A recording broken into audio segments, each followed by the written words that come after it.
Design build is where you have one team that is responsible for both the design of the project and the planning and the build. And so there's a couple other ways to do it. There's the architect bid build or design bid build, where you have you contract a design team to plan the project, and then you send it to bid, and then you build it.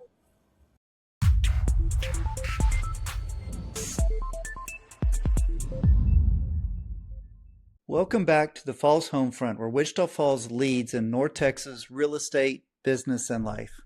I'm Tim Lockhart, and today we're talking about something that many homeowners eventually face. Should you renovate your home you have or start over with something new? Joining me today is Cameron Turnquist, the owner of Arrowhead Builders here in Wichita Falls. Cameron has over 15 years of experience in residential construction, and his team specializes in design build remodeling, custom homes, and high quality carpentry projects. Today we're discussing remodeling, home maintenance, custom construction, and why investing in your home can be one of the best investments that you can make. Cameron, thanks for joining us. Welcome to the Falls Homefront. Thank you for having me, Tim. So before we jump into construction, I'd love for the listeners to get to know you a little bit better. And what originally brought you to Wichita Falls? Why did you choose to live here and build a business here? So rewinding a little bit, I grew up in Plano, Texas, outside of Dallas, and it's big, it's busy, and the lifestyle was see your dad on the weekend, maybe. He was at work. Any of the high achieving people that worked 50 hours a week and drove 15 hours a week never saw it. They missed everything. I went to a directional school, so Plano East, Plano Central, and Plano West. I went to Plano East, so I'm on the east side of Plano, and my commute to the east side of Plano East was 20 minutes. So that's how big Plano is, and how much traffic there was. So I knew I wanted to be in a smaller community when I grew up. I didn't care if there were less opportunities. I wanted to be able to work and work hard, but not spend my life and my family time in the car commuting.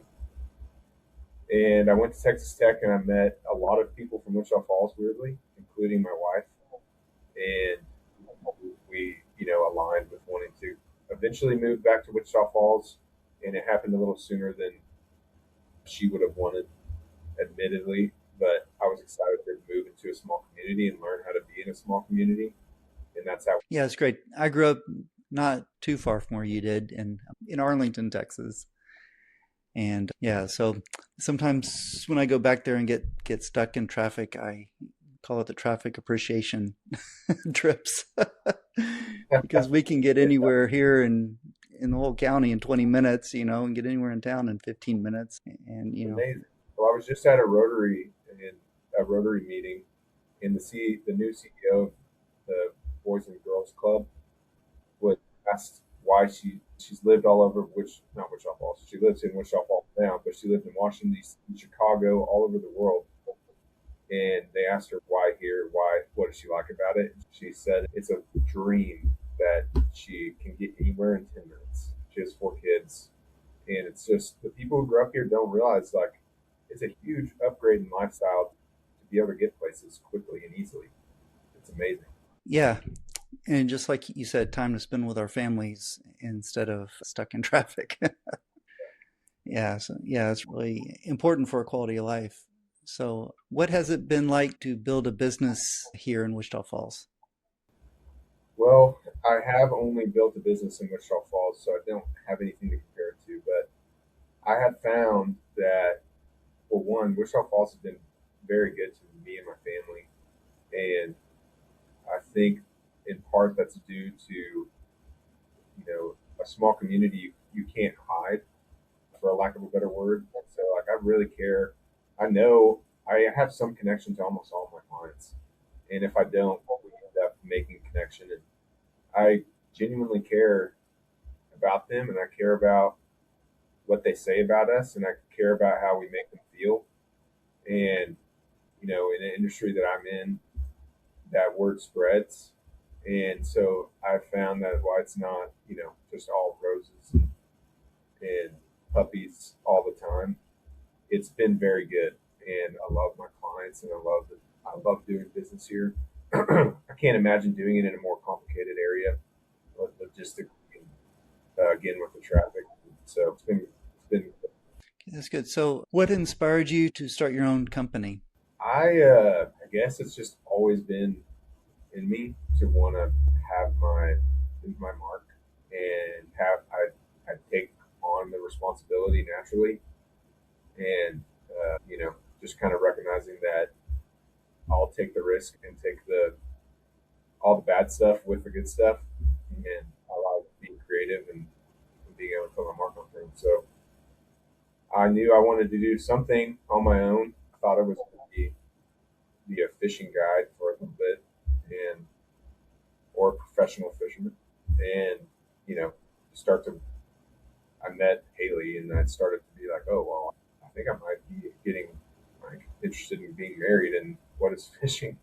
Fishing and married having common? Not much. So about that time, I started framing, and that's the wood part of the house. It's where you build the structure of the house, and just kind of fell in love with it, and it's like I think I'd like to do every part of the house, and so yeah, kind of got going on that. Nice. Yeah, so Cameron, you have built the business around a reputation of craftsmanship. So what does quality craftsmanship mean to you? That's a great question. It is using the best materials in the best intended way that the manufacturer intended it to be, and to the best of your knowledge, at the service of the client. So there is an inflection point where can become vanity at the sake of the carpenter, and it does no benefit to the client. And I'm conscious of that. You know, we want to take the quality as far as it benefits the client, and we want to have something that's going to last a long time, protect their investment, but not at the cost, unless the client requests, but not at the cost of being three times the cost and 5% better. So quality, how you do it, your attitude when you're doing it, it all is connected. And when it's in someone's house, it's extremely personal. And you know, craftsmanship is not one dimensional; it's very much three dimensional. Yeah, that's great. One of the things that I love about Wichita Falls is that people tend to stay here and put down roots. And instead of moving every few years, many families choose to improve the homes that they already love. Why does remodeling often make better financial sense than moving? So there's a host of things. So I'll answer the financial aspect first. There's several studies that have been published that on the cost of moving, there's a lot of soft costs and hard costs associated with that, and it costs 10 to 20% of the home you're buying. So easy math: if you buy a $500,000 home, on the light side, you can spend $50,000. So on the high side, you can spend 100 in moving costs. So realtor fees, closing costs, moving vehicles, boxes, going out to eat, all that stuff is kind of been included in these studies, and the time invested in it. So though that's often overlooked. And if you take that and do a mental exercise and say, hey, if I put 50 to 100 into this house that I'm in currently, that maybe I have 50 to 100 or more in equity in, does this start to become a house I like? 50 to 100 doesn't go as far as it did 10 years ago, but it can get things done and soften the blow a little bit. hmm Yeah, that's a good perspective that many people I don't think really consider that way. So, what projects have kept you the busiest this year? Is it kitchen renovations, bathrooms, or something else? Yeah, so we see a large mix. When you're in a small market, you need to be variable and be able to do a lot of things. But the most common project has been a what we would call a kitchen refresh.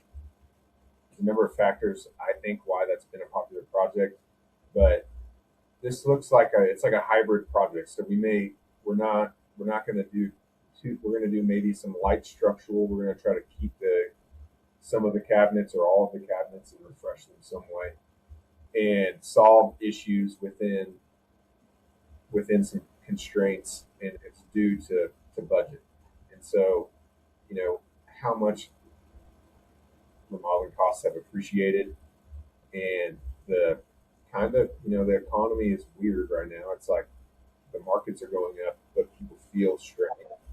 Certainly, the last 8 months, it's kind of changed a little bit recently, but the last 8 months, people have felt like a little bit uneasy of letting go of some of that nest egg, and I want to see what happens. So that has been a popular project that we've done this year. And then, we always are doing outdoor projects, and that's like a pool house or a pergola or a patio extension, and those are just fun. Like they increase the value of your house, but people are doing that because the only way you can be outside right now is under shade, and people want to be outside. Wichita Falls is beautiful. If you really look at it, you can find them in it, and it's great to be outside. And you got to get your kids out of the house.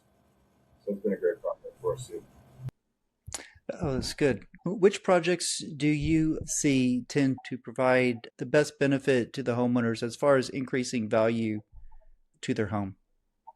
Yeah.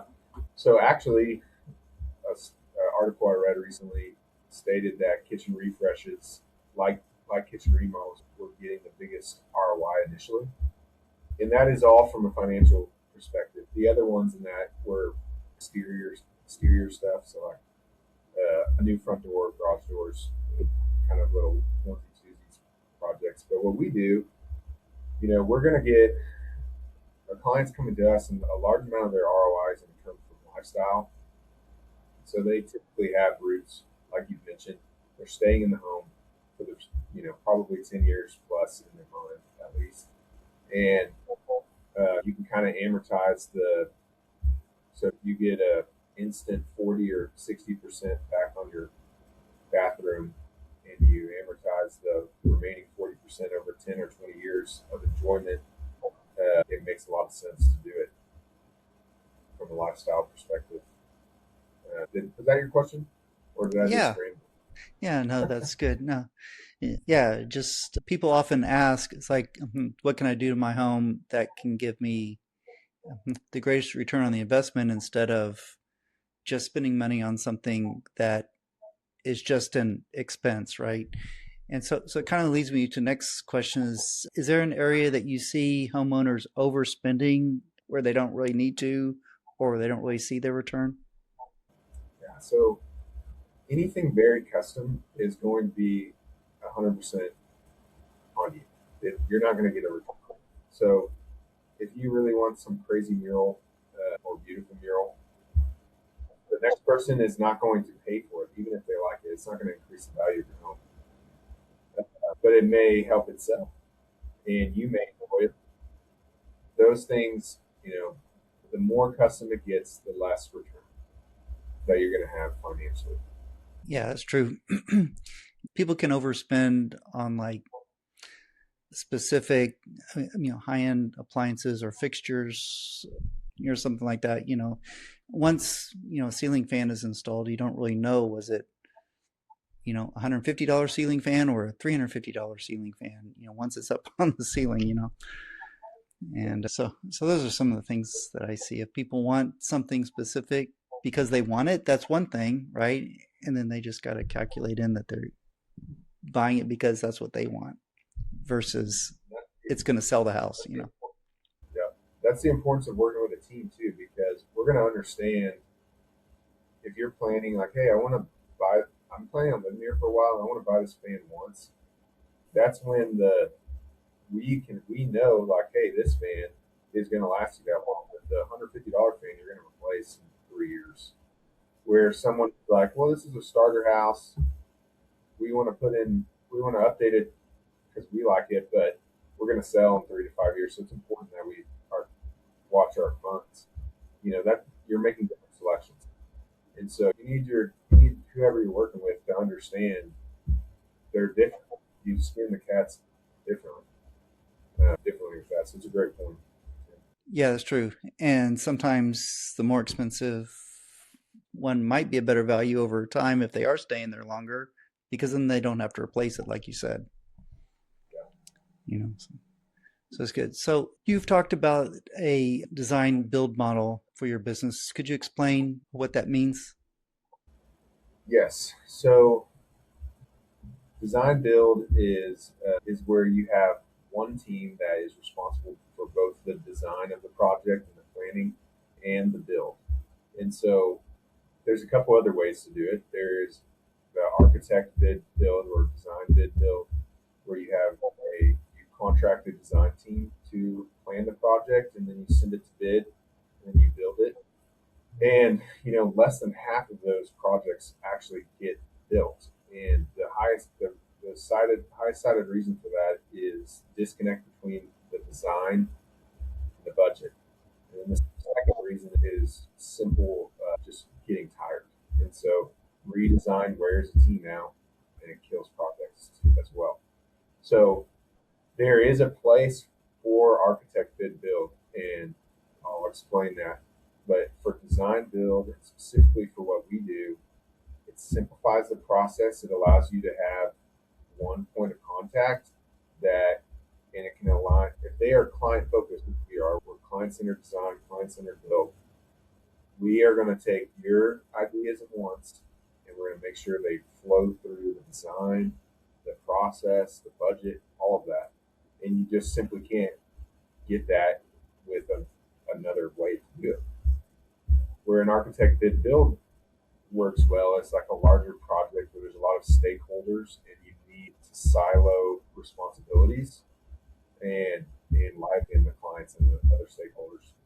The That works really well, but there's a lot of costs associated with that as well. And so when you're doing a kitchen remodel, you may not necessarily need that. It's more important that you have someone you can trust that kind of wears the hat for the project. Right. Oh, no, that's a good way to break it down. Thanks for clarifying that. So it should help a lot of homeowners kind of understand the difference. Yeah, so kind of on those same lines, when a homeowner is thinking about doing a renovation, it's very disruptive. If they're going to be living in the house while it's, any types of projects are being done. So how do homeowners pick a good contractor? Yeah. So first point I'll make is that you should trust your gut. And I have seen in situations where I've had to come in and help people that on projects that went south, or they just need my advice.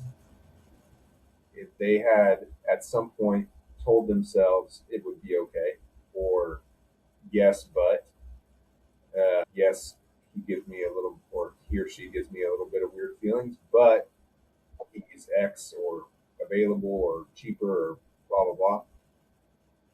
And unfortunately, it just the way this industry is, like, those come to head, and the character is made known in projects like this. Too personal, it's too expensive, it's requires too much management and sacrifice that it'll come out. And so trust your gut. If you have a bad feeling, this isn't to disqualify anyone. Like, if everyone's different, like, you have a bad feeling, like, dig into that and ask why you have that feeling and what it may look like if it doesn't go right for you. A second tip would be to use AI. I would not ask AI who's the best remodeler in Wichita Falls. You can, but people can pay for that and optimize it. And so, whatever. But I would use it to help you organize your thoughts. And so, if you use AI, it builds a profile for you. If you don't, you can give it some information about your project and about your priorities, and help it use it to help you get your top five priorities for your project. I want this project to be done by the timeline that the contractor said it was. I really care that he treats my property well. I wanted to solve these issues. I really care about quality construction, and I want his guys to not stab me. Those would be five good priorities. But if you can have that and have it ready before you start calling people, you're going to do yourself and the contractor a lot of favors. And then third, before you pay any big bucks, make sure you have clarity on the contract. This is a business, and you're going to spend a lot of money. For whether whoever you use, you're going to spend a ton of money. And in a small town, I've seen where a lot of unspoken truths are assumed by the party, and they could align, and sometimes they do, and a lot of times they don't. And a good contract makes good friends. So it's our root word is contract. A good contractor is going to have a at least simple contract that's easy to understand and lays out, says, hey, these are some problems. These are what we're going to do to handle those problems, and you pay me, and this is how I'm going to execute for you. And don't just say, man, he's a good guy. He's been really nice, and I think he's going to take care of us, because he may not know how you're expecting to be taken care of. Right. Yeah. So one thing that I tell homeowners is that maintenance is almost always less expensive than doing repairs. So why is an annual home maintenance plan so important? Well, so it's getting more and more important. We have an aging home stock in America, and it's more than likely that you're going to own an older home than a newer home. And so a lot of studies are coming out. Homes built in 1960 or later are, on average, people are spending 6 to 12K on maintenance and repairs. People in newer homes, 2010 or older, are spending 3K on average. And this is all mostly emergency spending. AC goes out, plumbing. This is mostly not preventative maintenance, and we know that because the data from the higher income areas, those homes, the clients were spending double, and so per house. And one is because they're larger, and two is because they are doing preventative maintenance. So just like with anything, with going to the gym, with doing anything, if you're not doing maintenance on it, you're going to pay for it at some point. And I do a lot of work in country club, older homes, and the homes that are taken care of just are way more affordable to remodel, because I don't go in and see a bunch of sewer issues and structural and mechanical issues that would need to be addressed wisely. If wisely, they would need to be addressed before doing the vanity project. And and so budgeting for maintenance can actually enable the dream kitchen more than ignoring it and honey holing that money aside. So may feel counterintuitive, but if you bring in, so we do some maintenance and honeydew lists for existing clients once a month for an existing once or twice a month. So they make a list for us. We get in there and we do a lot of things and check, and we're checking things too. And for a couple $1,000s, $1,000, 3,000, depending on how much you do, you can have a pro in there that's checking these things and making sure that everything's going well, and not get the, oh man, this is a total failure of a system. This is $30,000. That's not part of your kitchen budget. So you get a lot of value from it. So just like a doorknob that's not working, you take care of your house, and every day you're just messing with this doorknob here, and it stinks. And so you take care of that stuff and have someone come in there and fix that, and you feel pride that you're taking care of your property, and you feel secure in it because it's a good home and it's being taken care of. And those things are really valuable too. So, That's good. So looking ahead, how do you see the residential construction changing over the next several years? well, remodeling will remain strong for the next, I think, 5 to 10 years. We have equity from the COVID appreciation. People are starting to age into retirement, so they're looking at, what does the next phase of my life look like? How can I improve this home? enjoy grandkids and whatnot. And so I think that'll be important. I think people are going to start to silo into the new schools, and essentially it's the '08 and in those areas where we remodel a lot. If you are interested in going to Legacy, you're going to buy an older home, you probably want to remodel.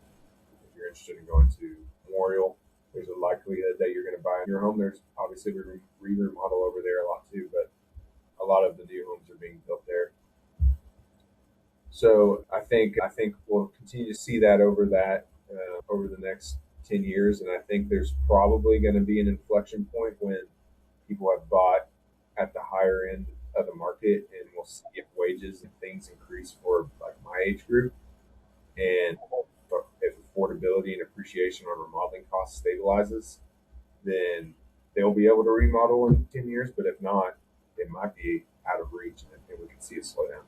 Right, right. Okay.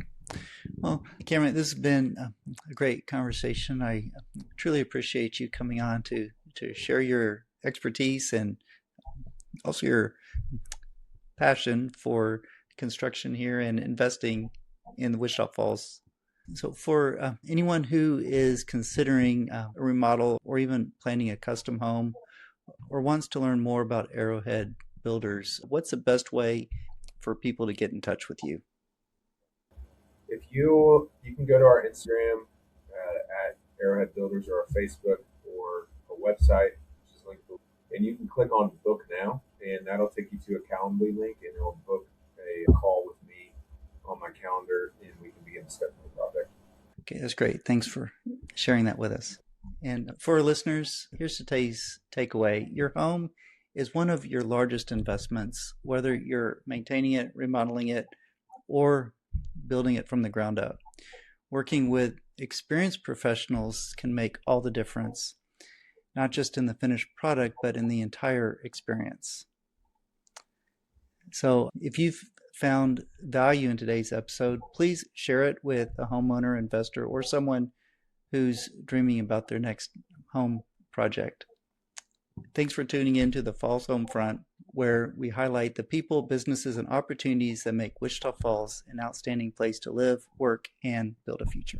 Appreciate you tuning in. Want more insider tips on buying, selling, and investing in Wichita Falls and North Texas?